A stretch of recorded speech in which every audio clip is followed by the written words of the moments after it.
आपल्या परिसरातील ताजी आणि महत्त्वाची अपडेट पाहिजे तर मग आजच C24 तास या आपल्या YouTube चॅनलला लाईक करा, शेअर करा, सबस्क्राइब करा आणि बेल आयकॉनवरती क्लिक करायला अजिबात विसरू नका। नांदूर नाका परिसरामध्ये 4-5 दिवसांपूर्वी 2 गटांमध्ये झालेल्या हाणामारीमध्ये गंभीर जखमी झालेल्या राहुल धोत्रे याचा आज सकाळी उपचारांच्या दरम्यान मृत्यू झालाय। किरकोळ कारणावरून भाजपचे माजी नगरसेवक उद्धव निमसे यांचे समर्थक आणि आकाश धोत्रे यांच्या गटामध्ये वाद झाला होता। हा वाद काही वेळातच तुफान हाणामारीमध्ये बदलला। यावेळी संशयित पवन निमसे आणि त्यांच्या साथीदारांनी राहुल धोत्रे याच्यावरती वार करून डोक्यावर गंभीर दुखापत केली होती।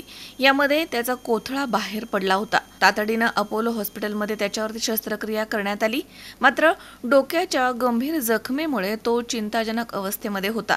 सकाळी राहुल धोत्रेचा मृत्यू झालाय। त्याचा मृतदेह पुढील तपासणीसाठी जिल्हा शासकीय रुग्णालयामध्ये पाठवण्यात आला। मृत्यूची बातमी समजताच नातेवाईक आणि मित्रांनी हॉस्पिटलमध्ये मोठी गर्दी केली।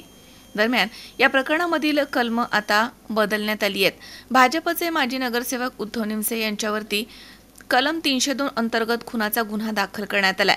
अटकेसाठी पोलिसांची पथकं रवाना करण्यात आली आहेत, अशी माहिती वरिष्ठ पोलीस निरीक्षक संजय पिसे यांनी दिली आहे।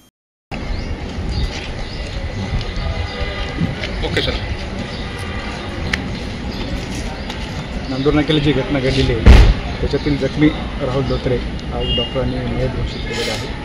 सदर गुन्ह्यामध्ये जुना कलम 302 आणि नवीन 301 हे कलम वाढ करण्यात आलेले आहे आणि पुढील जे उर्वरित आरोपी आहे ते लवकरात लवकर आम्ही अटक करण्यासाठी 2 टीम रवाना केलेले आहे। किरण आहेर, C24 तास, नाशिक।